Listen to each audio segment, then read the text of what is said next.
A work breakdown structure breaks down the project into individual small packages that can be easily worked on. The key element in work breakdown structures is breaking down the project, whatever it is, to manageable steps.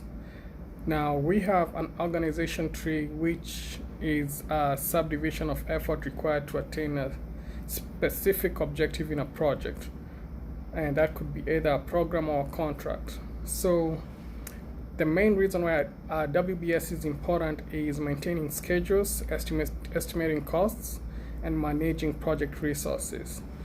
WBS becomes more detailed over time as the project progresses.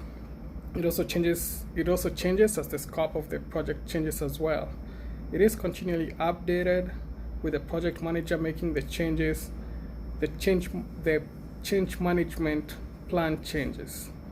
So a 100% rule is followed when making a WBS, and this states that the next level of decomposition of a WBS element must represent 100% of the work applicable to the next higher element.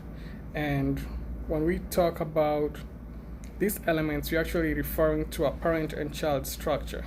So normally a WBS has 3 levels, and this is going to be denoted in the summary below. There's the level 1, which is actually the project itself, and there's the second level, which represents major segments of the project, and there's the third level, which represents the sub-components. In our case, we were working with the mobile mammography unit, and our first level was the mobile mammography clinic. Our second level was broken down into exam rooms, changing rooms, restrooms, and registration areas. Then we had the third level, which included the sub-components. These were things like the mammogram units, the mammogram changing rooms, the sinks, registration tables, hospital-grade floors, and chairs as need be, or as pertains to the equipment that we are going to put in the mobile unit itself.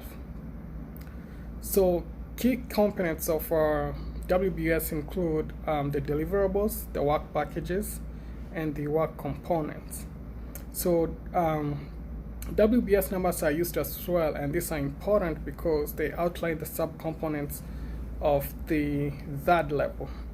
So, and this actually help a lot whenever we are doing cost estimation, and whenever we get into a problem and we want to do some root analysis, the WBS comes in handy a lot, because we can be able to pinpoint the exact place in the project where we are having problems.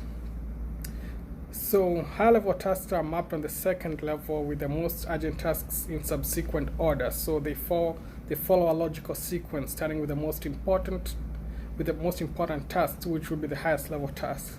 So this arrangement is pretty helpful when doing earned value management, and this is because the WBS provides consistent framework from where progress can be measured. Now, past projects are helpful a lot, and when creating WBS, it's actually important to refer to them. This is because they outline areas that have had issues in the past, and this would actually be helpful in solving any current issues that a program is experiencing. Or if you have a new project and you want to mirror what you've done in the past, you can always refer to past projects. So most cases we have issues with cost overruns, so you can always go back to the older project and you can see where you had cost overruns and what you did in order to rectify that situation. And that is all about work breakdown structures. Thank you.